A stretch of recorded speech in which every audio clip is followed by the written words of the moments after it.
नमस्कार, देश प्रदेश देख रहे हैं आप। असम विधानसभा चुनावों में एआईयूडीएफ की भूमिका बहुत ही अहम रहने वाली है। बीजेपी उन पर सबसे ज्यादा निशाना साध रही है क्योंकि राज्य के 35% मुस्लिम वोटों का बहुत बड़ा हिस्सा उनके साथ है। बदरुद्दीन अजमल की एआईयूडीएफ इस बार कांग्रेस के साथ मिलकर चुनाव लड़ रही है और उनका कहना है कि वो बीजेपी के सॉफ्ट टारगेट नहीं है, बल्कि दूसरी बार उनकी सरकार बनाने की राह में सबसे बड़ा खतरा है। उन्होंने ये भी कहा कि मुख्यमंत्री बनने की उनकी कोई तमन्ना नहीं और बीजेपी झूठ फैला रही है।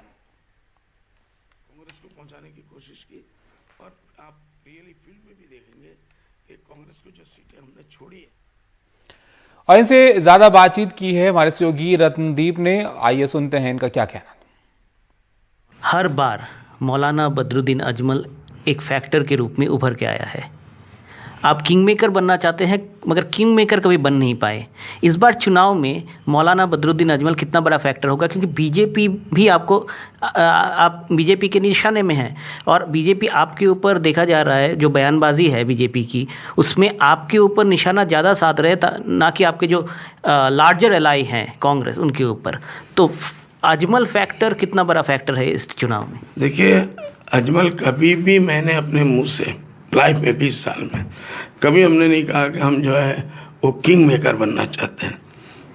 हमको अपनी हैसियत मालूम है ना कितना ज़्यादा। हाँ, किंग मेकर मीडिया वालों ने बनाया। कांग्रेस ही एक पार्टी है जो आसाम में बीजेपी को टक्कर दे सकती है, इसलिए हमने ज़्यादा से ज़्यादा ताकत कांग्रेस को पहुंचाने की कोशिश की।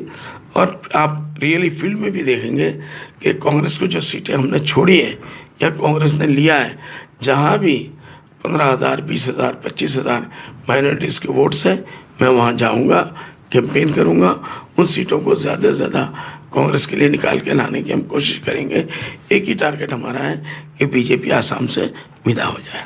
बीजेपी की जो कैंपेन रही है अब तक, बीजेपी ये कह रही है कि असम के जो भूमिपुत्र हैं, असम के जो इंडिजिनस कम्युनिटी है, उनकी जो लैंड है, उनकी जो कल्चर है, उनकी जो परंपरा या फिर उनकी जो विरासत है, उसको वो सेटलर से, इलीगल सेटलर से प्रोटेक्ट कर रहे हैं। और वो ये सीधा सीधा इल्ज़ाम आपके ऊपर लगाते हैं कि एआईयूडीएफ कम्युनल पॉलिटिक्स करती है, एआईयूडीएफ जो इलीगल सेटलर है उनको लेके पॉलिटिक्स करती है।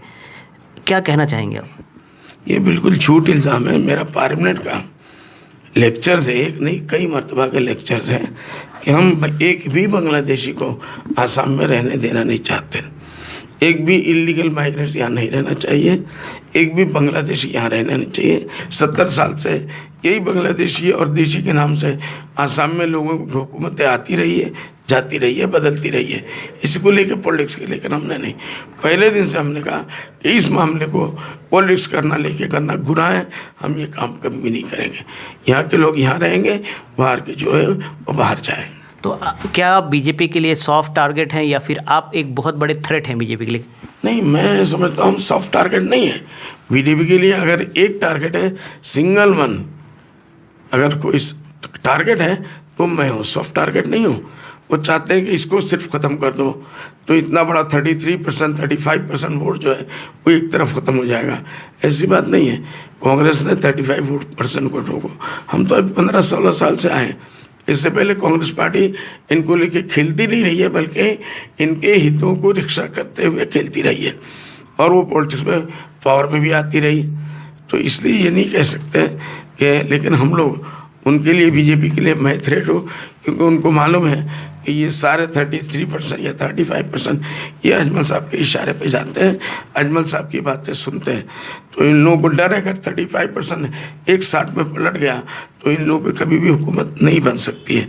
तो इस डर की वजह से वो लोग मुझे सबसे ज़्यादा खतरनाक मानते हैं और सबसे ज़्यादा अपने लिए दुश्मन समझते हैं। हमको बीजेपी के सांप्रदायिक जैसे दल को, जो हिंदुत्व के ऊपर की बुनियाद है, जो इस देश को हिंदू राष्ट्र बनाना चाहते हैं, हम लोग सब सेकुलर लोग हैं, हमेशा प्यार और बंधन में हिंदू मुस्लिम सारे आसाम के लोग एक साथ में रहे हैं। वही परिवेश हमको लाना है। गए 5 साल में हम लोगों ने देखा बीजेपी ने कोई काम नहीं किया, सिर्फ एक काम किया, लोगों को हिंदू मुस्लिम में बांटा है। इसको हम खत्म करना चाहते हैं। अगर महाजोट की बात करें, महाजोट में क्या कॉमन मिनिमम प्रोग्राम रेडी हो चुका है? महाजोट या फिर कांग्रेस ने अभी तक कोई सीएम फेस प्रोजेक्ट नहीं किया है, इसके ऊपर क्या चर्चा हुई है? नहीं, देखिए, जहाँ तक मुझे मालूम है कांग्रेस अब तक कभी भी पूरे इंडिया में इलेक्शन से पहले अपना कैंडिडेट नहीं बताती कि हम कैंडिडेट सीएम के किसको बनाएंगे। बीजेपी वालों ने लास्ट टाइम पे सर्बानंद सोनोवाल साहब को बताया, लेकिन इस मरतबा वो लोग भी पीछे हट गए कि इलेक्शन के बाद हम करेंगे। इसका नुकसान उनको मालूम है। इस वजह से जो है वो असम में कैंपेन शुरू होगा। हम लोग हर जगह जाएंगे, मिल के लड़ेंगे और मिल के इस बीजेपी के खंभे को आसाम से उखाड़ने की हम पूरी कोशिश करेंगे। क्या मौलाना बदरुद्दीन अजमल भी इस अलायंस के सीएम कैंडिडेट बन सकते हैं, दावेदार बन सकते हैं? कभी भी नहीं, हमने कभी सपना भी नहीं देखा। हमने मना किया। ये तो बीजेपी के लोग और ख़ास करके डॉक्टर हेमंत विश्व शर्मा वो मुंह खोलते हैं बदरुद्दीन से खोलते हैं। वो मुंह खोलते हैं तो मुगल की बात करते हैं, वो मुंह खोलते हैं तो मियाँ परिषद की बात करते हैं। ये सब बातें लोगों को भटकाने की है। जो 5 साल पहले उन्होंने वादा किया, मोदी जी ने आज 10 साल पहले जो ऑल इंडिया लेवल पे वादा किया, एक भी वादे को पूरा नहीं किया।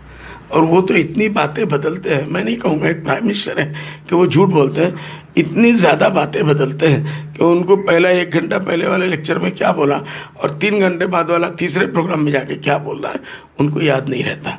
और रहने का कोई इतनी तकरीरें करते हैं, इतना लंबा लंबा भाषण देते हैं, कहाँ तक किसी को याद रहेगा। इसी वजह से आसाम में भी यही हुआ। वो आए, उन्होंने कहा कि हम जो है इंडस्ट्री यहाँ लाएंगे और ख़ास करके पेपर मिलों को हम लोग खोलेंगे, इंडस्ट्रियल डेवलपमेंट करेंगे। नहीं किया। 5 साल के 5 साल गुजर गए। सर्बानंद सोनोवाल साहब ने कहा कि हमारे प्राइम मिनिस्टर ने आके कहा हम इसको ज़रूर खोलेंगे, नहीं खोला। महंगाई के ऊपर हम कंट्रोल करेंगे, नहीं कर पाए, बल्कि महंगाई 25-30 रुपये की आज 100 रुपये से पार चली गई। प्राइस हाइक जो है वो पेट्रोल और डीजल का 100% हो गया। तो ये सब चीज़ें, रास्ते घाट का मामला जो है पूरे आसाम का आप गाड़ी नहीं चला सकते। स्कूल का हाल जो है आप देख लीजिए, एजुकेशन में 85% बच्चे हायर एजुकेशन के लिए उनको बाहर जाना पड़ता है। का मामला अपनी जगह पे सुलझ नहीं पाया। आज एनआरसी का मामला अपनी जगह पे है। कल्चर बचना है, कल्चर बचने से आपका पेट भरेगा, कल्चर बचने से आपकी रोजी रोटी आ जाएगी। कल्चर बचना ज़रूरी है। हम भी बोलते हैं हर देश का कल्चर बुनियादी चीज़ होती है, लेकिन पहले पेट तो भरो, पहले लोगों को नौकरियां तो दो, लोगों को सुरक्षा दो, इंडस्ट्रियल डेवलपमेंट दो, लोगों को नौकरियों के मामले में एश्योरेंस दो कि हम इतनी नौकरियां आपको साल में देंगे। एक आखिरी सवाल आपको, बीजेपी ये कह रही है कि आप चुनावी राजनीति में हैं, इसलिए चुनाव पोलराइज हो रहा है। हमने कांग्रेस से बात की, कांग्रेस ने ये कहा कि हम अजमल साहब के साथ हैं क्योंकि हम उनको सेक्युलर मानते हैं, मगर हाँ कभी वो अगर कोई भी इस तरह की पोस्चरिंग ले तो वहाँ पे हम लोग एक लक्ष्मण रेखा खींच देंगे। इस बार बीजेपी अगर लोअर असम के इलाकों के देखें जहाँ पे आपका दबदबा है, पॉलिटिकल दबदबा है, वहाँ पे भी बीजेपी या फिर उनके जो एलाइज हैं वो कैंडिडेट देंगे। आपके घर में घुस के वो आपको चैलेंज कर रहे हैं इस बार लोअर असम में। इस पूरे मामले को, पूरे सिचुएशन को किस तरह से आप देख रहे हैं और आपका काउंटर अटैक क्या रहेगा? देखिए, बीजेपी ने अपना बी टीम नहीं बल्कि E+ team रायजरदोल, E+ team Assam जाति परिषद को इन लोगों ने मैदान में उतार दिया। हेमंत विश्व शर्मा साहब ने कहा मुसलमानों के बीच में से हम 20 सीट निकाल के लाएंगे।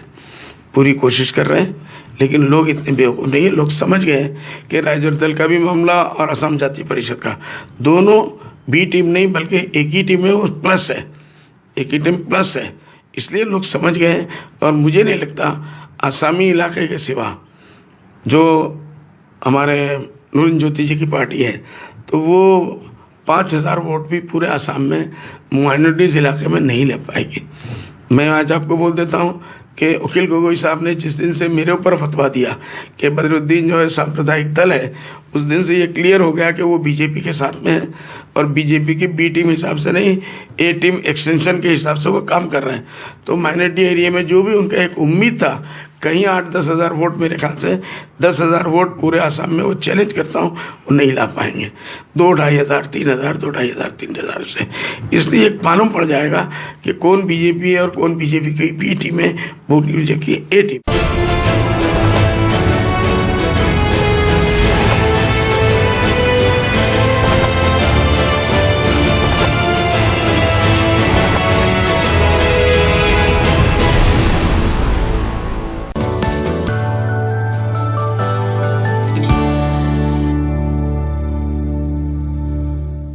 समाजवादी पार्टी के अध्यक्ष अखिलेश यादव ने रामपुर में 11 किलोमीटर तक साइकिल चलाकर जेल में बंद अपने एमपी आजम खान के समर्थन में आंदोलन की शुरुआत की। इसके बाद समाजवादी पार्टी के कार्यकर्ता आजम खान पर लगे मुकदमों के खिलाफ रामपुर से लखनऊ तक करीब 350 किलोमीटर का साइकिल मार्च निकालेंगे। आजम खान के समर्थन में हुई रैली में अखिलेश यादव ने कहा कि सरकार जिस तरह से सियासी विरोधियों को जेल भेज रही है, उसी वजह से भारत लोकतंत्र के ग्राफ में नीचे जा रहा है। आजम खान के लिए अखिलेश यादव रामपुर की सड़कों पर उतरे। अपने कार्यकर्ताओं के साथ अखिलेश यादव ने मौलाना मोहम्मद अली जौहर यूनिवर्सिटी से अंबेडकर पार्क तक 11 किलोमीटर साइकिल चला के आजम खान की हिमायत में शुरू हुए साइकिल मार्च का नेतृत्व किया। कि सबसे ज्यादा अन्याय रामपुर में हो रहा है समाजवादी कार्यकर्ताओं। आदरणीय आजम खान साहब, उनके तमाम सहयोगी साथियों पे न जाने कितने झूठे मुकदमे लगे और वो आज हमारे बीच नहीं है। कहीं न कहीं प्रशासन ने फंसाया है और सरकार के इशारे पर तमाम झूठे मुकदमे लगे हैं। बीजेपी सरकार आने के बाद आजम खान की मुसीबतें शुरू हुई थीं। आजम खान पे 100 से ज्यादा मुकदमे दर्ज हुए हैं। आजम खान भूमाफिया घोषित हुए हैं। जौहर यूनिवर्सिटी की 1400 बीघा जमीन सरकार ने जब्त की है। उनके रिजॉर्ट की दीवार पे बुलडोजर चलाया गया। उनके रिजॉर्ट में बिजली चोरी का मुकदमा हुआ। चोरी की किताबें उनकी यूनिवर्सिटी से बरामद की गईं। आजम खान पे गाय, भैंस और बकरी चोरी का भी मुकदमा हुआ। पिछले साल 26 फरवरी को आजम खान, उनकी पत्नी तजीन फातिमा और उनके बेटे अब्दुल्ला आजम खान को जेल हो गई। पत्नी तजीन फातिमा 11 महीने की जेल के बाद जमानत पे छूटी। आजम खान और बेटा अब्दुल्ला 1 साल से जेल में हैं। अखिलेश यादव ने आज रामपुर में उनके लिए रैली भी की और कहा कि सरकार सियासी विरोधियों को जेल भेज रही है। आप कुछ सच नहीं बोल सकते, सच बोलोगे जेल भेज दिए जाओगे। आप कोई आंदोलन करोगे तो जेल भेज दिए जाओगे। पॉलिटिकल लोगों पे सबसे ज्यादा अन्याय, झूठे मुकदमे कहीं लग रहे हैं तो भारत में लग रहे हैं। इसीलिए तो डेमोक्रेसी के ग्राफ में आप नीचे जा रहे हैं। महंगाई, बेरोजगारी और जनता से जुड़े हुए बहुत सारे मुद्दों पे समाजवादी पार्टी ने आंदोलन छेड़ा हुआ है और आजम खान तो उनकी पार्टी के बहुत बड़े नेता हैं। कार्यकर्ताओं में जोश भरना जरूरी है क्योंकि अगले साल ही चुनाव हैं। रामपुर में तमकीन फयाज खान और लखनऊ में कैमरामैन राजेश गुप्ता के साथ कमाल खान, एनडीटीवी इंडिया। छत्तीसगढ़ की राजधानी रायपुर में खैर लकड़ी की तस्करी करने वाले आरोपियों को गिरफ्तार कर लिया गया है। आरोपियों के पास से 2 करोड़ रुपए से ज्यादा की करीब 10 टन लकड़ी जो है वो बरामद हुई है। इस लकड़ी का इस्तेमाल इसे उबालकर कत्था निकालने में किया जाता है।